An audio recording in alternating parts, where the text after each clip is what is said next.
Right,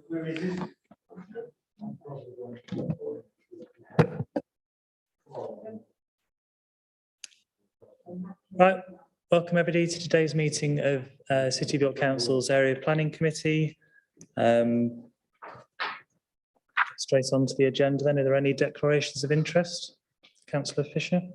As before on the item at Station Road, Councillor Pearson is a relative of mine, but we haven't discussed the application, and we, basically completely predetermined on that one. Okay, thank you. We've got a few apologies this evening. So Councillor Craghill, Councillor Melly, and Councillor Wardby have all sent their apologies and don't have any substitutes. Councillor Perrott is being substituted by Councillor Looker. So welcome to Councillor Looker particularly. On my right, we've got Gareth Arnold, who's the Council Development Manager, and on my left, Jane Mellor, who's the Democracy Officer. I'm Councillor Holly and I'm chairing the committee this evening. Move on then to the minutes of, we've got a couple of minutes, Chair, one from, sorry. Just 1 moment. Did you mention Councillor Lomas's apologies as well? She's not a normal member of the committee. But she's registered as a substitute for today's committee and she's then had to send apologies. All right, okay. Yeah, so just for the record, thank you.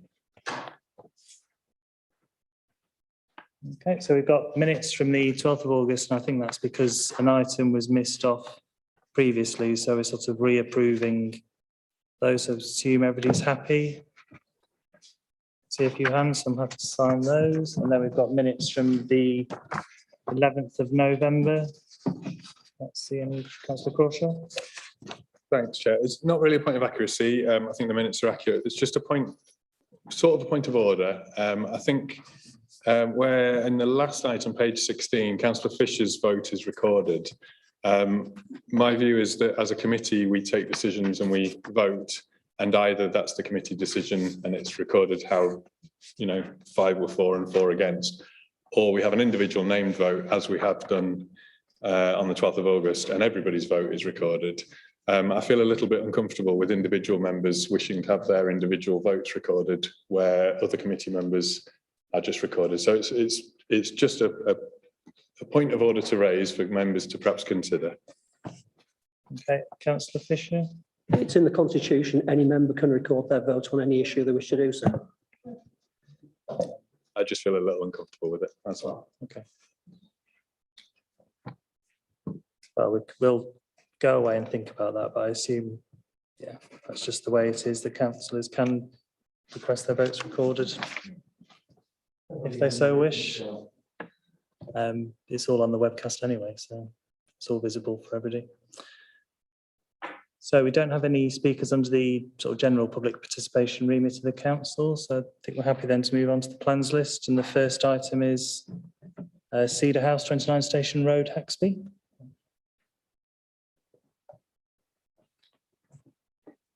Thank you, Chair. This is a planning application, as you say, at Cedar House, 29 Station Road, Haxby. It's a resubmission of an earlier planning application that members will recall from the August subcommittee. That was refused for the reason quoted at 1.2 on page 17 of the agenda. The members want to orientate themselves to the site. On page 31, the site plan, you'll see Station Road, the site outlined in grey, and the lane up the side between number 29 and 31 up towards Cedar Court, and that's referred to in the papers as Ash Lane. And the reason I do that is because the site plan isn't particularly expansive. So members will recall that the previous application proposed a single-storey dwelling in the rear here, and the decision of the committee was to refuse that previous application on the basis that the single-storey dwelling wouldn't be in keeping with the existing character of the locality and resulted in significant harm being caused to the character and appearance of the area, which is considered unacceptable in principle. So this, as I said, this planning application removes that single-storey dwelling but the rest of the proposal is principally the same. So that's a subdivision of the dwelling on the principal dwelling to create a 5-bedroom house in this part, a 4-bedroom house in this part. It has a new access to create parking spaces at the rear. There is an access created for the retained garden to number 29. We also have an area which is proposed to be set aside as a passing place. So if you pull in from Station Road, there's a vehicle already on the lane. There's sufficient space for vehicles to cross. Similarly, the new access gate is set back, and there's a similar area here which would give space to cross, and that's as proposed previously.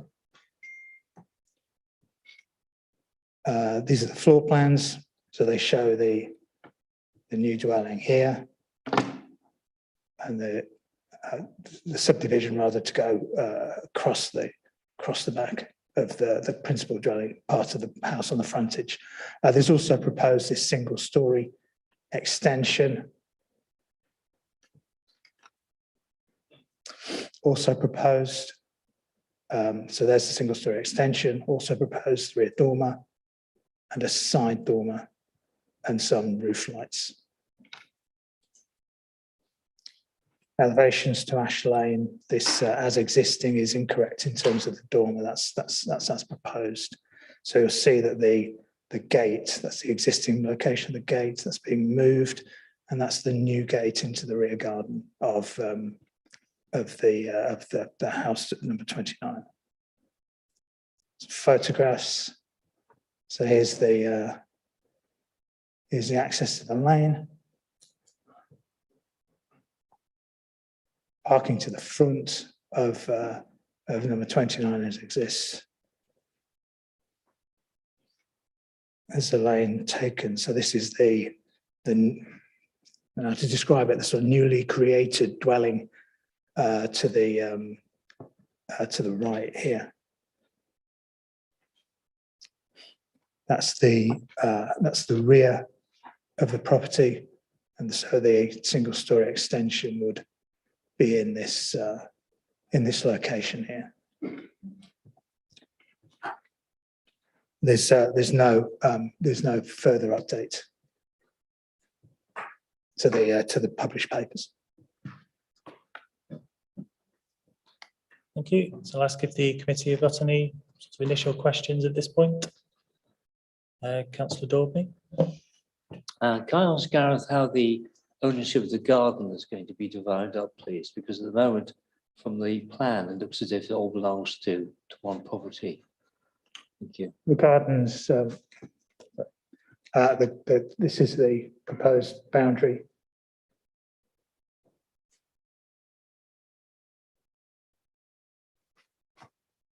So it's this area for the newly created dwelling. Okay. Any further Follow-up questions? question over there. So the rest of the garden all belongs to one house. Right. Doesn't seem very equitable to me. Okay. Depends if you like gardening. Some of us don't and would love a house with no garden or hardly any at all. So I think it's a matter of personal preference. Okay. Yeah, I think we can move on then to our public speakers. First we've got tonight is Paul Lee, who's speaking in person and in support.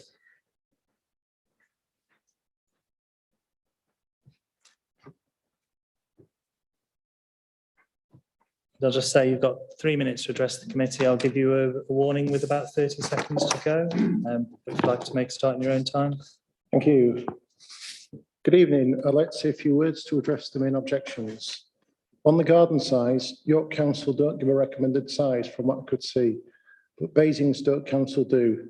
It's 60 square metres for a property of this size. East Staffordshire is 70 square metres. The garden size for the proposed property is 70 square metres, excluding parking and storage. There is an extra 40 square metres for parking and storage, giving a total outside space of 110 square metres. For comparison, our neighbours who live in the subdivided house attached to us have gardens measuring 96 and 60 square metres. 6 properties who share a boundary with 2 Cedar Court have gardens of approximately 55 square metres. And I can tell you that the average size of your garden is approximately 60 square metres. Regarding access, I just want to stress that it's a private drive, it's not a public lane, and that Ash Lane is round the corner down Oaken Grove. To give an idea of usage, we reviewed CCTV footage between 8 AM and 8 PM for 7 days. On average, 5 vehicles made a return journey per day. That's less than 1 vehicle passing per hour, or a total usage of 2.5 minutes over the 12-hour period. The main pedestrian users are postal workers and refuge collectors, and no accidents have been reported. Although not a consideration for planning, we instructed a solicitor to confirm what the rights of way were for the new property. The answer, the same as all the other properties, including the right to use the vast turning area at the end of the drive, meaning all vehicles will safely exit onto Station Road in a forward gear. Regarding this turning area, delivery drivers use it for 1 or 2 Cedar Court and it causes no issues.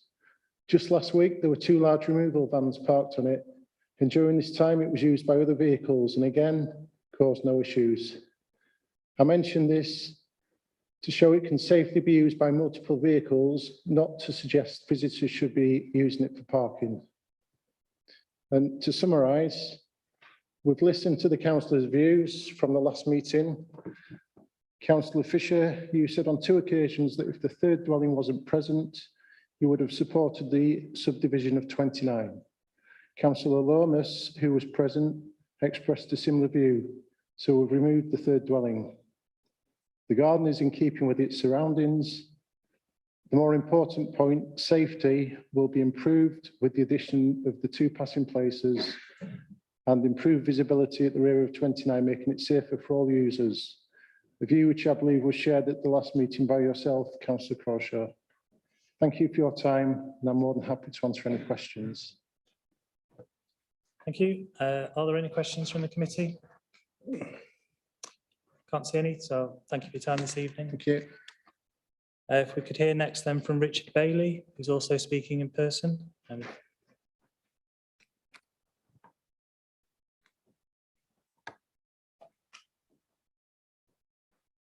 Similarly, if you'd like to make a start in your own time, and you've got 3 minutes, and I'll Thank you. give you a warning. Good evening. My wife and I own 2 Cedar Court. This application originally formed part of a larger proposal to create a 2-bedroom property, as well as splitting 29 Station Road. At a meeting held in August, the committee refused planning as the 2-bedroom property in particular was considered to be overdevelopment of a constrained site. The splitting of 29 Station Road creates a new 4-bedroom property on an even smaller plot. Indeed, the garden space allocated by the applicant is not much larger than the space allocated to the vehicle turntable. The planning officer's report states all existing walls that bound the garden are to be retained.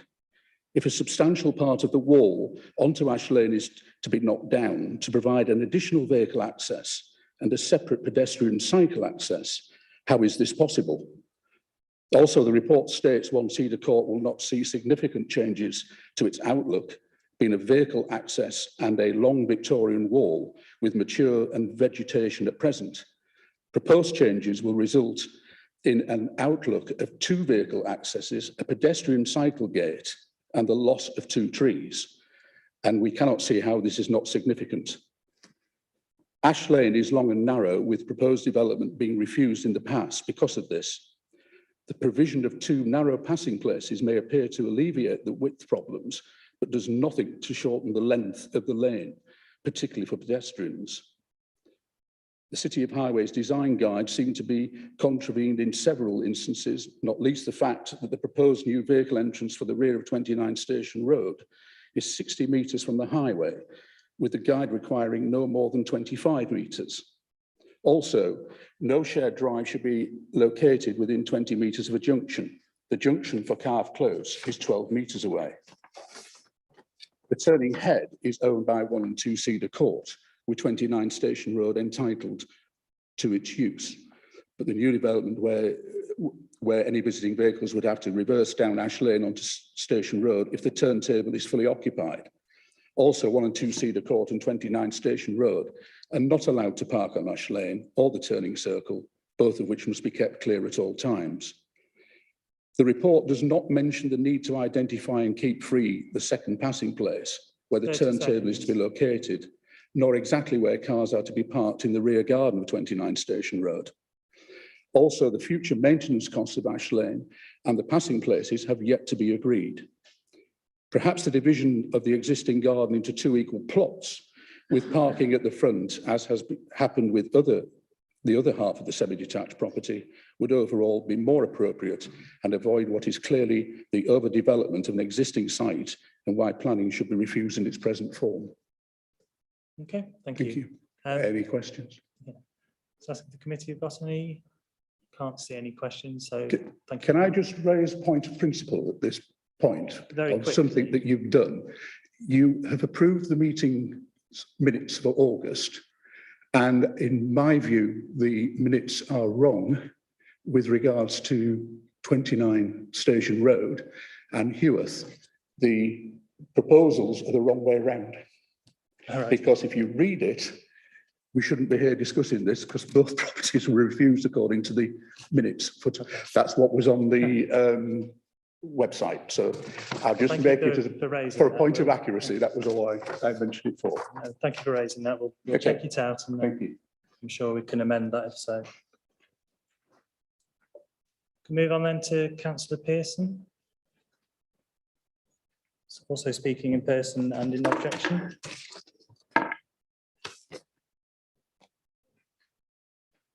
Thank you, members. I just want to start by saying, obviously, the previous application was refused on the grounds of overdevelopment and it being out of character. The area is characterised by very large houses with very large gardens, both front and back gardens.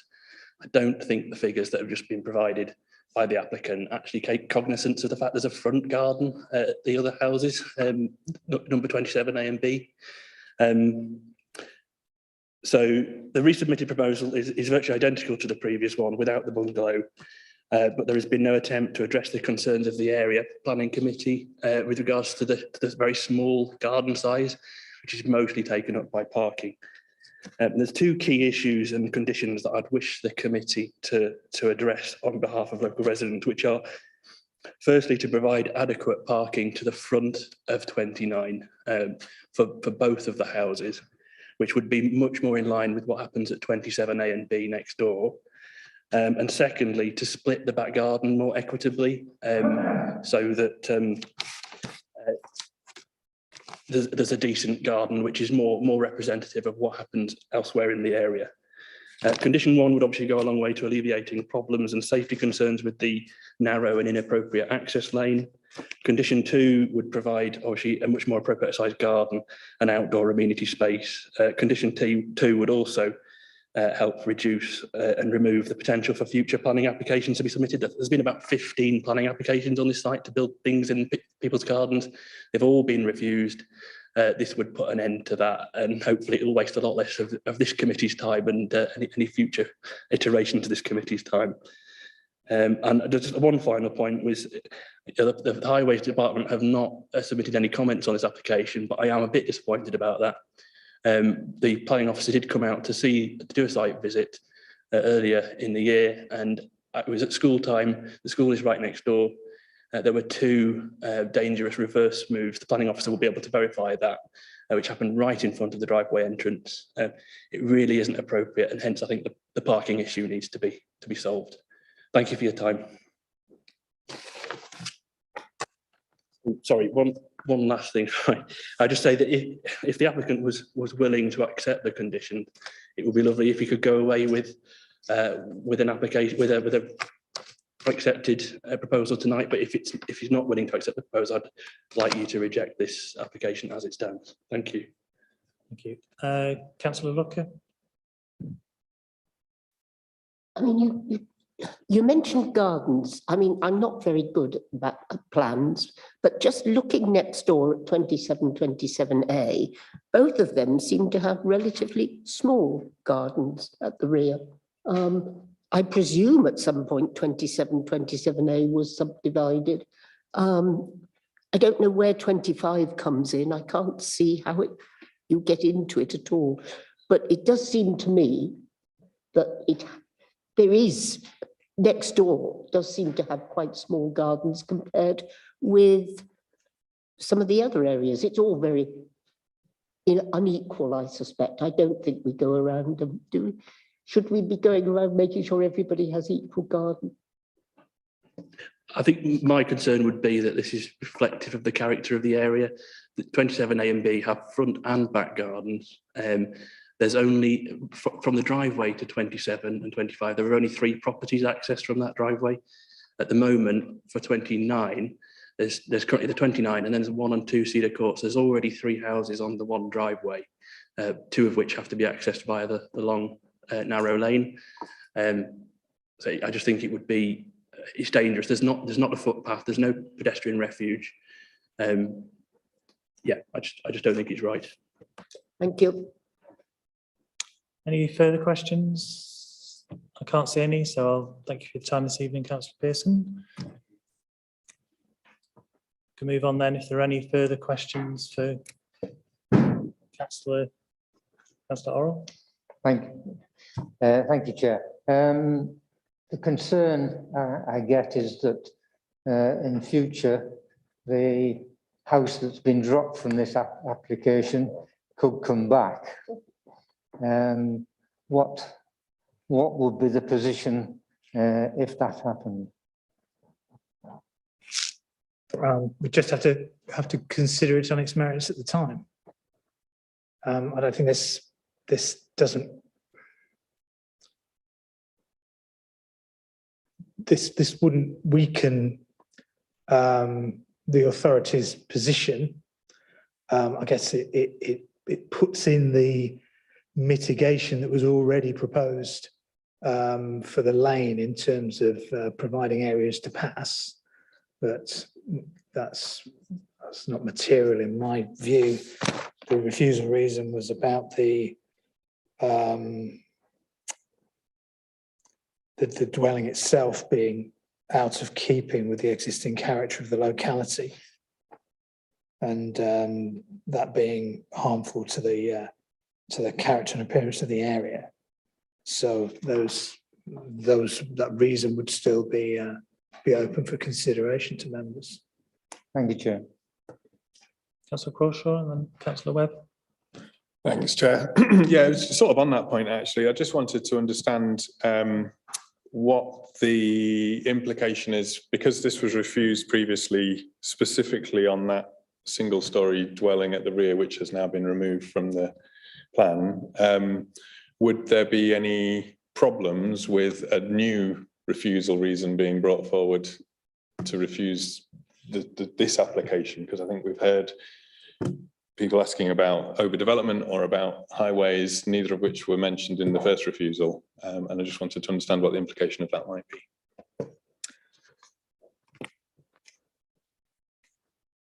So members considered these elements along with the house in the rear when they considered the application previously and didn't find that there were material grounds to refuse. My view would be to introduce refusal reasons when there hasn't been any material change in circumstances would be unreasonable. Thank you. Councillor Webb. Thank you, Gareth. On Councillor Pearson's second proposal about gardens, could we just make it clear that that wouldn't be a planning concern? I mean, we've got to look at the plan in front of us that's proposed. That's not something we could condition. And then my second question is to you, Chair, and I promise I'm not trying to make trouble here, but it's me. The first speaker did mention that Councillor Fisher had basically said that had it not been for the building in the back garden, he would have approved that. Does that make Councillor Fisher predetermined at all? I'd just like your view on that. Well, my view is not, but that's for Councillor Fisher to determine. And I'm sure he wouldn't be here if he felt that. But it looks like he's going to answer Correct. the question. My view was that I think that the proposed split it in principle is okay, but that's still the devil in the detail. I'm still a little disappointed that the gardens haven't been split more equitably. I expected that there would be an equal division of the gardens. So I'm not made up on this at this moment. I'll still need to ask some questions and hear some more views. Could just go to Gareth for the. We don't have policies or I don't think our household guidance would apply anyway. We don't have policies about garden sizes. I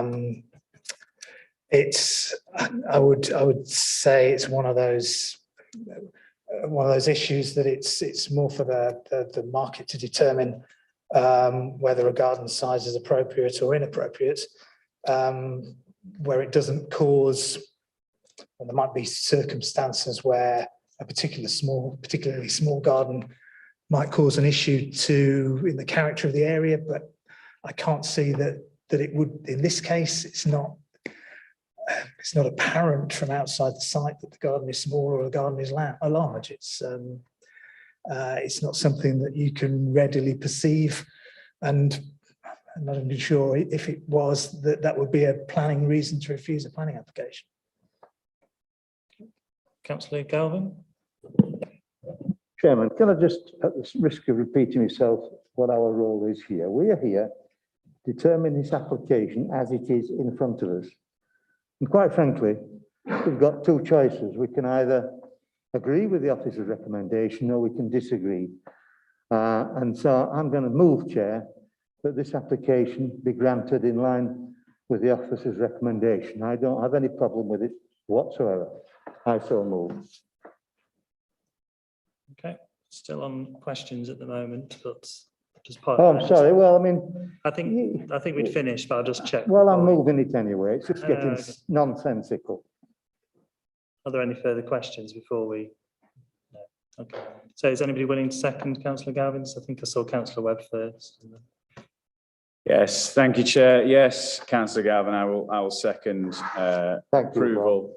It's rare I get thanks from you. Approval of this application as outlined by the officers. I think the main reason that I think that we should accept the officers' recommendations here is outlined in paragraph 1.2, which is the reason for refusal at the first hurdle. And I would agree that had there been that bungalow in the back garden, then that would have constituted overdevelopment. I think somewhere in the minutes it might say that I did from the public speaker's point of view on that meeting. But I think that this application is acceptable as it is put forward. So yes, I will second that proposal. Okay, thank you, Councillor Crawshaw.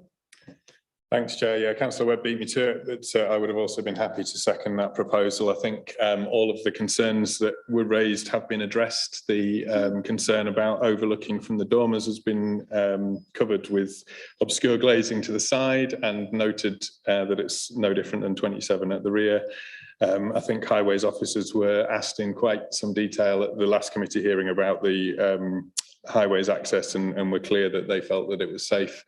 And so I see no reason why we might refuse this application as it is before us, noting Gareth's comments about if any future application to further develop the rear of the garden was brought, that would have to be judged on its own merits at the time with all of the planning history that this site clearly has.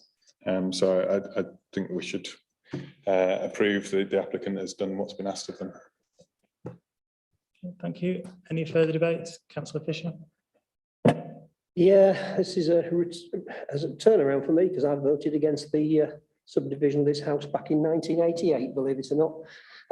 I think things have changed. I think despite the fact that the gardens are not equitably divided, some people don't like big gardens. I have a very big house with a very small garden and I like it that way because I don't have to do any gardening, which makes it very nice for me.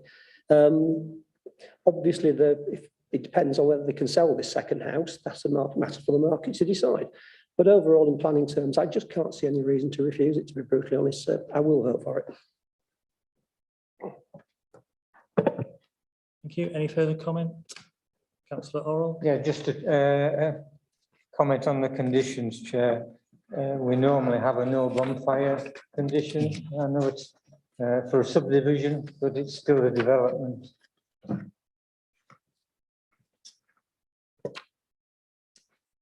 We wouldn't normally have a no bonfire condition.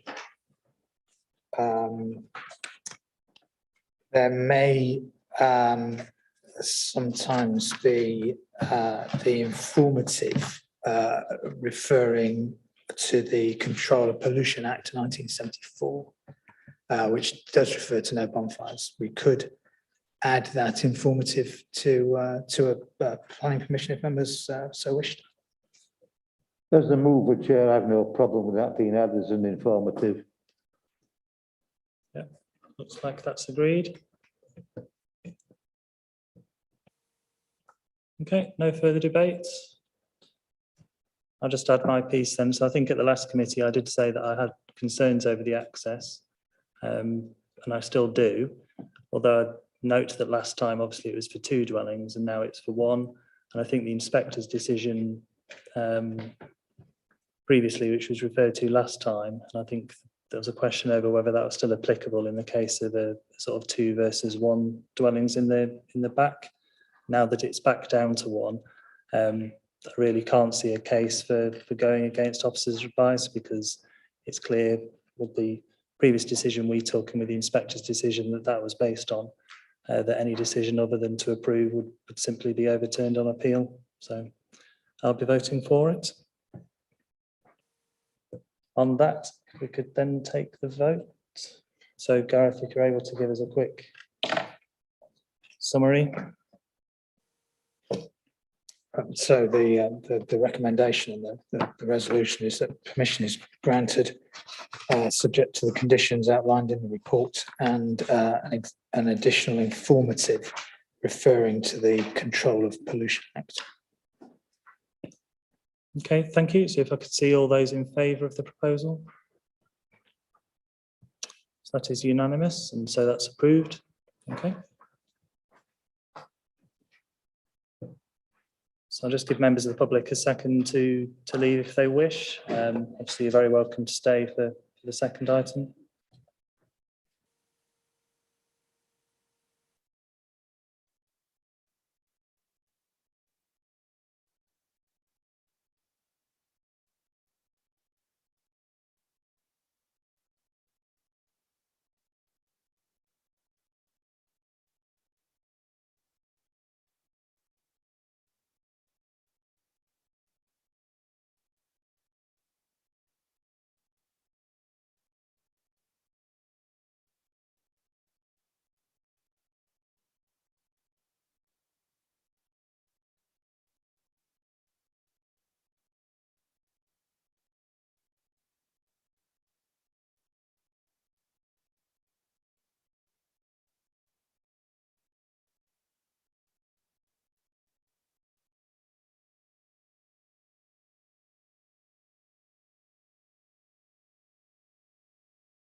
Okay, then if we can move straight on to the second item, there's no public speaker, so there's no need for an adjournment. Gareth, if you're...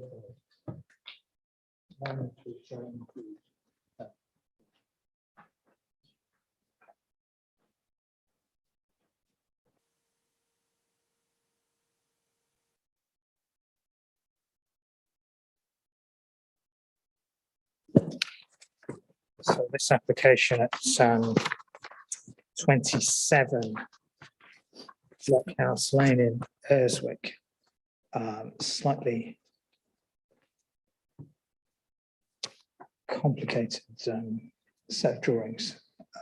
So the site plan is as existing.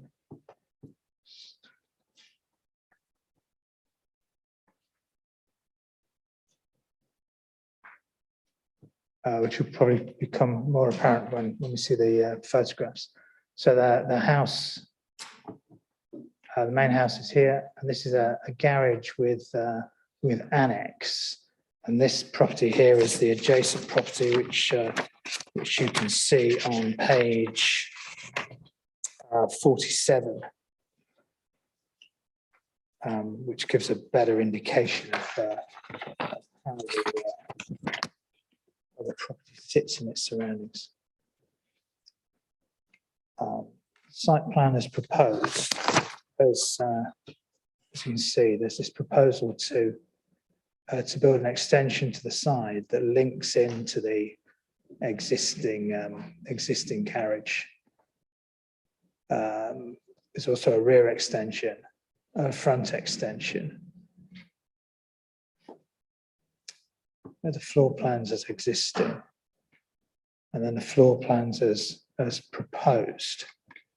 So this is the main area of the new side extension that links into the existing garage, and then there's a rear extension here with a roof terrace above, and this front extension, which forms an enlarged entranceway. There's the elevation as existing. So going through the slides shows that it would have been better if I put it another way around rather than starting with the site plan, but here we are. So they're the elevations as existing with that garage building that I mentioned. And here's the elevations as proposed. So this is the frontage, pretty much as it stands at the moment. So the extensions are here, at the rear here, and then at the front here, that little bit where that's where it projects out forward, which is one of the concerns of the parish council. Photographs. So this is at the head of the cul-de-sac. So this is the property. This tree is in the neighbour's garden, which pretty much obscures from the public highway the extension to the side, but you can see the existing roof of the garage there. There's a closer up shot of the frontage. Google Street View, I think, is actually quite good in this circumstance because it shows the area here to be where the development principally takes place. A neighbouring property here angled away at the rear, open space wrapping around the cul-de-sac. And then to the rear, the location of the dormer and the infill extension at the rear, on the rear elevation here. I think that's it. Oh, it's a photograph from the open land at the back. You just see the gable of the garage. And there's no update to the written report on the conditions. Okay, thank you. So are there any questions at this point? Councillor Crawshaw and then Councillor Fisher. Thanks, Chair. There's just a couple of questions on the plans because I was sort of trying to make sense of them. So first of all, well, while you're on this slide, the bottom right on the northwest facade, there's that sort of extension coming out with columns, it looks to me. Is that a kind of a covered walkway? Is that what that is? Yeah, that's go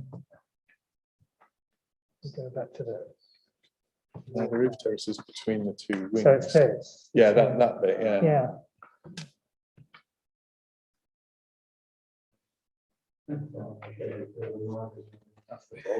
It's a,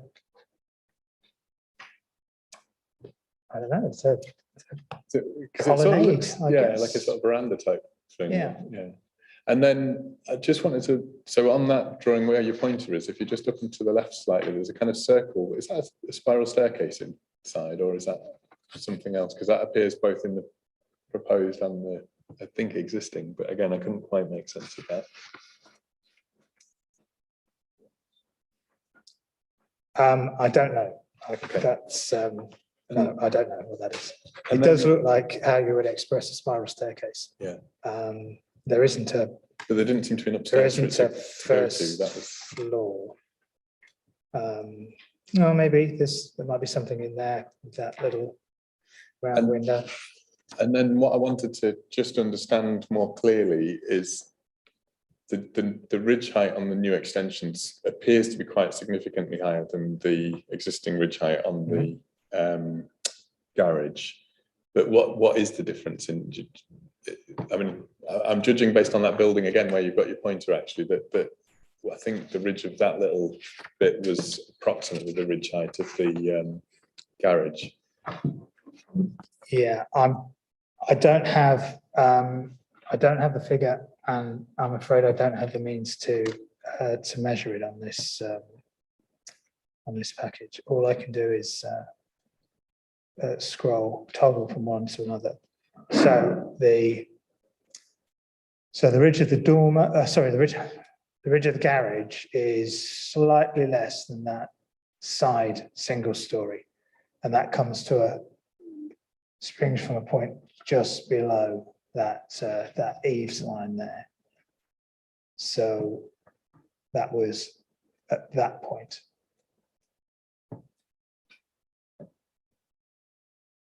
Okay. That's round about the top of the window to the dormer is the line of the existing garage. Okay. Councillor Fisher. Thank you, Chair.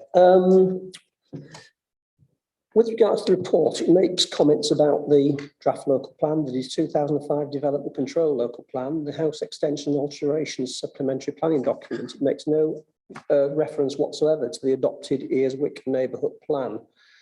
Are those policies within that neighbourhood plan in any way relevant to this? Because if they're not taken into consideration when it's an adopted development plan, I would worry if we even consider this application tonight.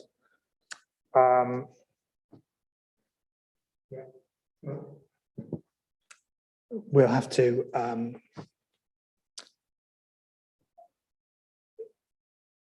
you'll have to if you can adjourn the meeting, and I'll look that up. That is an error and oversight in the report. Could have drawn my attention to it earlier. Would have been. I didn't notice it till last night. It suddenly occurred to me. Sorry. Okay. Let's take an adjournment then till 6:20.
Okay, thank you. Welcome back, everybody. I'll just go to Gareth. We've been through the neighbourhood plan, so. Yes, the neighbourhood plan is the development plan for the area, and therefore the act that says that development shall be in accordance with the development plan unless otherwise.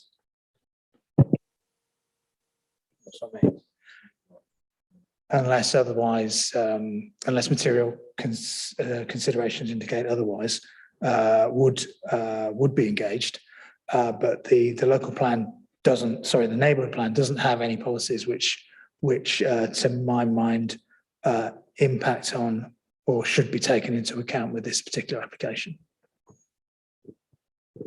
But I will remind officers to not to be caught out by neighbourhood plans and their existence or otherwise. Okay, thank you. Councillor Looker. What is all the extra extensions? What's the materials being used?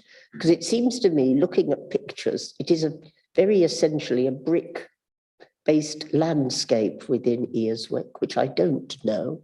I come with no preconceived ideas, but I can't tell what the extension's made of. It is, it's brick to match. It is brick. Brick to match the existing, and there's a condition on page 45, condition 3. It's not in full, it's just in code, which is again something I need to address. That condition does require that materials match existing. Fair enough.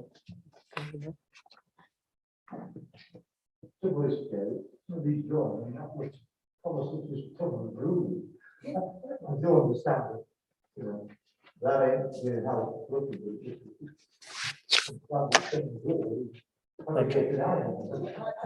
Okay. If you need to, yeah, if we need to speak, we should do it on mic, otherwise nobody can hear us. Can I move the officer's recommendation? Yes, you've got in. Nobody wants to come put down. No, I'll just Councillor Fisher. need to turn on your mic though, Councillor Galvin. Sorry, I defer to Councillor Fisher, it's his ward, but as I see it, it's a big property anyway, it's in a big plot, and it's not going to cause serious overdevelopment in my book. I'm prepared to move it if Just ask if anybody's willing to second that. Councillor Fisher, so. Yeah, this is an interesting site, and I know why the parish council have put an objection to it.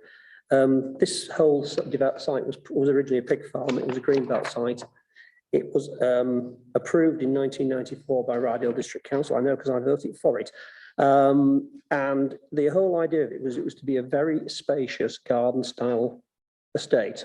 Very low density because it was a windfall site, so it was providing 126 houses that weren't required in the local plan. And all the plots are massive. They're all big plots, substantial 4-bedroom houses. And one of the things we did to try and maintain a sort of uniformity around and show that we weren't messed about with too much was to remove all permitted development rights. So permitted development rights are not in place on this estate. Obviously, though, people can go through the planning process, and very, very few people have. So most of the houses are pretty much originally as built. This is one of the exceptions. It's had an extension before, and it's had, this obviously is another very considerable extension. And in some parts of the estate, it would stick out like a sore thumb, but it doesn't because it's right at the head of a cul-de-sac. On one side of it is the sports fields and the car park for those. And if you actually look at it, it's tucked away in a corner. And whilst I can't say I think it's a wonderful looking development, it's not what I choose to do. Beauty is in the eye of the beholder, and this is what the people want to do. The plot is perfectly big enough. It's not going to cause overlooking or problems to neighbours. So in my view, I can't see in planning terms how we could defend and appeal on it. So I will second approval. Thank you. Councillor Crawshaw. I was going to make similar points than Councillor Fisher. So. Okay, if there's no further debates, happy to move to the vote. So Gareth, if you can give us a quick summary. So it's recommended that permission be granted subject to the conditions listed on page 45 of the agenda. Okay, so then could I see all those in favour of the proposal? So that's unanimous, so that is approved. Okay, so there's no other business on the agenda this evening, so I'll thank members for their time this evening and enjoy the rest of your evening. Thank you.